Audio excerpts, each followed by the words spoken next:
Hello बच्चों, आप सबका आपके अपने चैनल गोविंद लेक्चर्स में एक बार फिर से स्वागत है। तो कैसे हो आप सब? उम्मीद करता हूं आप सब अच्छे होंगे और आप सबकी परीक्षा की तैयारी भी अच्छे से चल रही होगी।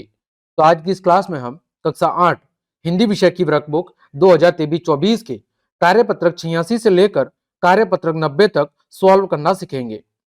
हमने कार्यपत्रक 1 से लेकर 85 तक सभी को बहुत अच्छे से सॉल्व करा दिया है।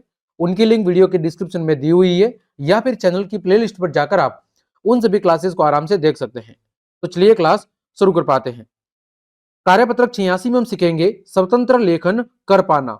हमारे सामने एक चित्र दिया हुआ है। इस चित्र को देखकर हमें अपने मन से क्या करनी है, एक कहानी बनानी है और उसे शीर्षक यानी हेडिंग भी देनी है। तो चित्र आपके सामने दिख रहा है। यहां पर एक चतुर खरगोश बैठा है। कौन बैठा है? खरगोश। और यहां पर कौन है? शेर महाराज है। आपने बचपन में कहानी जरूर पढ़ी होगी कि एक शेर था, ठीक है, और वो खरगोश की चालाकी के सामने क्या हो जाता है? फेल हो जाता है और वो अपनी परछाई जब पानी के अंदर देखता है तो उसे दूसरा शेर समझकर उसे मारने हेतु पानी के अंदर कूद जाता है।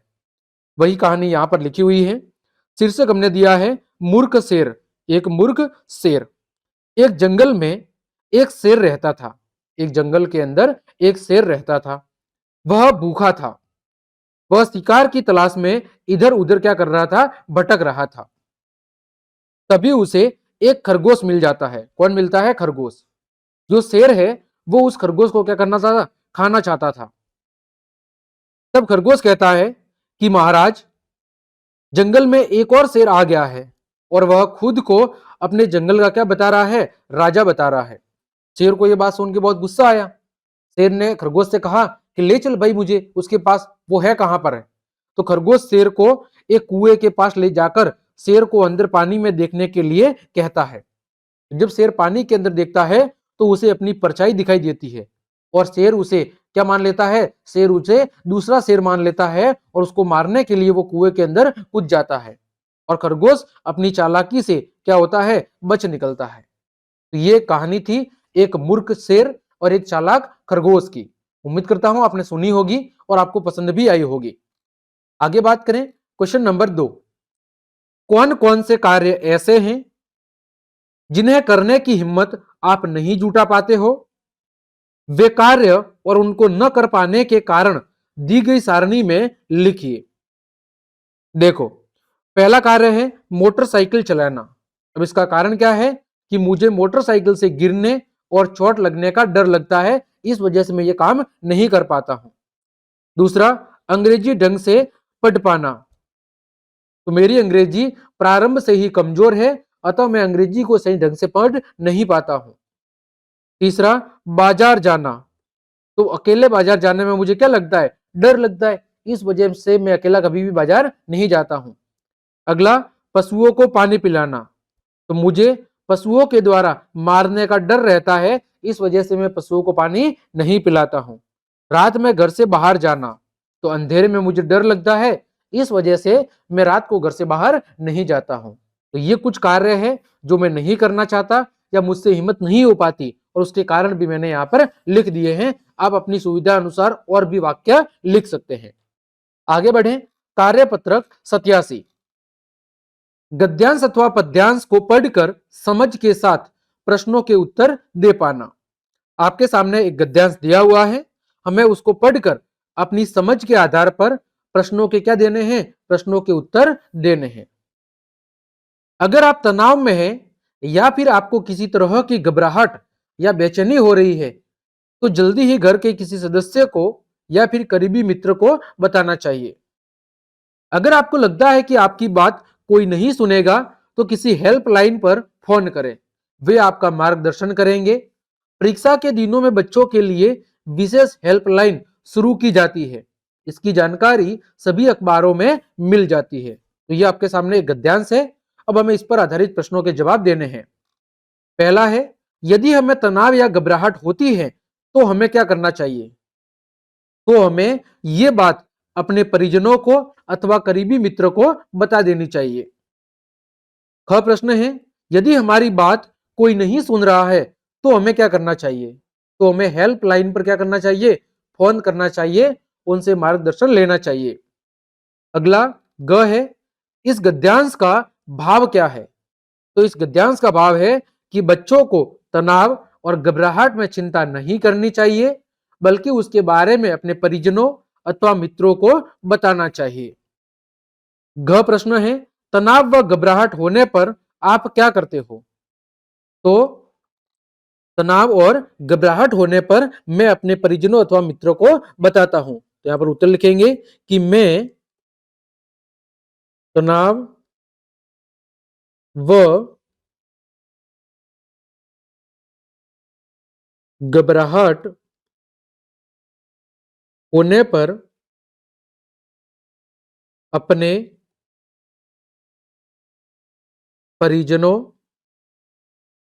एवं मित्रों को बताता हूं। ठीक। अगला च, आपके मित्र को तनाव या घबराहट होने पर आप उनकी मदद कैसे करेंगे? तो हम मदद कैसे करेंगे? तो मैं अपने मित्र को अपने मित्र को अपने पास बैठाकर उसका मार्गदर्शन करूंगा, उसका मार्गदर्शन करूंगा। ठीक है। एवं उसे उसे शांत रहने के लिए कहूंगा, उसे शांत रहने के लिए कहूंगा। ठीक है। आगे बढ़े। कार्यपत्रक 88, अपनी कल्पना से कहानी अथवा कविता को आगे बढ़ाते हुए लिख पाना। आइए कहानी पूरी करते हैं। एक दिन एक सुंदर सी चिड़िया आकाश का संदेश लेकर धरती की ओर आ रही थी। रास्ते में उसकी मुलाकात एक दूसरी चिड़िया से हुई। किससे हुई? एक दूसरी चिड़िया से हुई। दूसरी चिड़िया ने उससे पूछा, बहन कहां से आ रही हो? तो पहली चिड़िया ने उससे कहा कि मैं आकाश का संदेश लेकर धरती पर जा रही हूं। मैं आकाश का संदेश लेकर कहां पर जा रही हूं? धरती पर जा रही हूं। पहली चिड़िया ने पूछा कि क्या संदेश लेकर धरती पर जा रही हो? तो पहली चिड़िया ने बताया कि अब बारिश का समय आ गया है। ठीक है। अब बारिश का समय आ गया है। यहां पर सॉरी दूसरी चिड़िया आएगा। दूसरी चिड़िया ने पूछा पहली चिड़िया से कि भाई क्या संदेश लेकर धरती पर जा रही हो? तो पहली चिड़िया ने बताया कि अब बारिश का समय आ गया है। तो जब चिड़िया धरती पर पहुंची तो उसने देखा कि सभी किसान अपने खेतों को क्या कर रहे हैं? तैयार कर रहे हैं। सभी को वर्षा का इंतजार है। फिर उसने वापस जाकर आकाश से कहा, हे आकाश, अब आप बदलों को अब आप बादलों को आदेश दीजिए कि वह क्या करे? वर्षा करे, जिससे किसान क्या करे? जिससे किसान फसल उगा सके। तो ये एक कहानी थी जिसे मैंने अपने अनुसार क्या किया है? आगे बढ़ाकर पूरा किया है। आप चाहे तो इसकी जगह दूसरी कहानी अपनी इच्छा अनुसार जो भी याद है वो लिख सकते हैं। आगे बढ़े। कार्यपत्रक 89 की तरफ। यहां पर कार्यपत्रक 89 में दिया हुआ है, गद्यांश अथवा पद्यांश को पढ़कर समझ के साथ प्रश्नों के उत्तर देना। देखो, नीचे दी गई कहानी को पढ़िए और प्रश्नों के उत्तर लिखिए। गांव के लोग बहुत खुश थे। एक चमत्कारी बाबा उनके गांव आए थे। बाबा के लिए विशेष रूप से व्यंजन तैयार कर गांव के लोग सुबह शाम मंदिर के पास इकट्ठा होते। जब यह बात तेनालीराम को पता चली तो उसे लगा कि दाल में कुछ काला है। वह मंदिर गया और बाबा के पास बैठ गया। बाबा ने मंत्र का जाप आरंभ किया। तेनालीराम ने देखा कि बाबा एक ही मंत्र को बार बार दोहराए जा रहा है। तेनालीराम को पता चल गया कि बाबा क्या है? ढोंगी है। अचानक तेनालीराम आगे बढ़ा और उसने बाबा की दाढ़ी से एक बाल खींच लिया। मुझे स्वर्ग की चाबी मिल गई, तेनालीराम चिल्लाया। सब लोग चौंक गए। ये बाबा इतने महान हैं कि इनकी दाढ़ी का एक बाल ही मुझे हमेशा के लिए धन्य कर देगा। किसने कहा? तेनालीराम ने कहा। तुरंत ही बाबा की दाढ़ी का बाल पाने के लिए भागदौड़ मच गई। भयभीत होकर बाबा अपनी जान बचाकर भागा और लौटकर कभी वापस उस गांव नहीं आया। ठीक है। अब देखो पहला प्रश्न, तेनालीराम को कैसे पता चला कि बाबा ढोंगी है? तो वह एक ही मंत्र का बार बार क्या कर रहा था, दोहरान कर रहा था। इस वजह से तेनालीराम को लगा कि ये बाबा क्या कर रहा है, ढोंग कर रहा है। इनमें से तेनालीराम के बारे में क्या कहा जा सकता है कि वो चतुर और कैसा था, बहादुर था। ग जब तेनालीराम को पता चला कि बाबा ढोंगी है, तब उसने क्या किया? तो उसने बाबा की दाढ़ी से एक बाल खींच लिया। ग मुझे स्वर्ग की चाबी मिल गई। यहां तेनालीराम ने चाबी किसे कहा है? किसे कहा है? दाढ़ी के बाल को उन्होंने चाबी कहा है। आगे छ, आप तेनालीराम की जगह होते तो बाबा को क्या सबक सिखाते? यदि आप तेनालीराम की जगह होते तो बाबा को क्या सबक सिखाते? तो मैं कहूंगा कि मैं बाबा को पकड़कर बाबा को पकड़कर पुलिस के हवाले कर देता। बाबा को पकड़कर पुलिस के हवाले कर देता तथा लोगों को लोगों को उस ढोंगी बाबा की करतूतों से, उस ढोंगी बाबा की वास्तविकताओं से, ढोंगी बाबा की वास्तविकताओं से परिचित करवाता, परिचित करवाता। ठीक है, ये था आपका कार्यपत्रक 89। आगे बढ़ते हैं, कार्यपत्रक 90। कार्यपत्रक 90 में हम सीखेंगे विधा परिवर्तन कर सीख पाना। यानी हमारे सामने एक कविता दी गई है, इस कविता को हमें कहानी के रूप में बदलकर लिखना है। देखो कविता क्या है कि अभी न होगा मेरा अंत, अभी अभी तो आया है, मेरे वन में मृदुल बसंत, अभी न होगा मेरा अंत।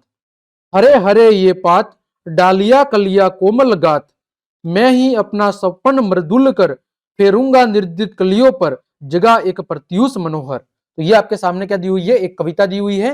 हमें इस कविता को ध्यान से पढ़ना है और फिर इस पंक्तियों को हमें अपने अनुसार लिखना है। जैसे अभी न होगा मेरा अंत, तो इसको कहानी के रूप में या सीधी भाषा में कैसे लिखा है कि मेरा अंत अभी नहीं होगा। इसी तरह ये आपकी जो पूरी कविता दी हुई है, इसको हमने इस वाले भाग के अंदर ये लिखा है, जो लाल पेन से लिखा है वो पूरी आपकी कविता है जो ऊपर दी हुई है। इसको हमें साधारण भाषा के अंदर बदलकर लिखना है। तो जैसे मेरा अंत अभी नहीं होगा, आया तो अभी अभी हूं, मृदुल बसंत और मृदुल बसंत मेरे वन में, मेरा अंत अभी नहीं होगा। ये हरे हरे पत्ते, डालिया कलिया और कोमल शरीर, मैं ही अपने मधुर स्वप्न को पूरा करने के लिए सोई हुई कलियों पर हाथ फेर कर प्रातः काल उन्हें जगाकर उनका दिन क्या कर दूंगा, मनोहर बना दूंगा। ऊपर जो ये कविता दी गई थी, इसको हमने इस तरह एक साधारण भाषा के अंदर बदलकर लिखा है। ठीक है, तो ये था आपका कार्यपत्रक 90। इस तरह हमने कार्यपत्रक 86 से लेकर कार्यपत्रक 90 तक सभी के प्रश्नों के उत्तर बहुत अच्छे से जान लिए हैं। उम्मीद करता हूं सभी प्रश्नों के उत्तर आपको अच्छे समझ में आए होंगे। तो क्लास देखने के लिए आप सभी का धन्यवाद। यदि आपको मेरी क्लास और मेहनत पसंद आई है तो फिर लाइक, कमेंट, शेयर और सब्सक्राइब जरूर करें। आज के लिए इतना ही। जय हिंद, जय भारत।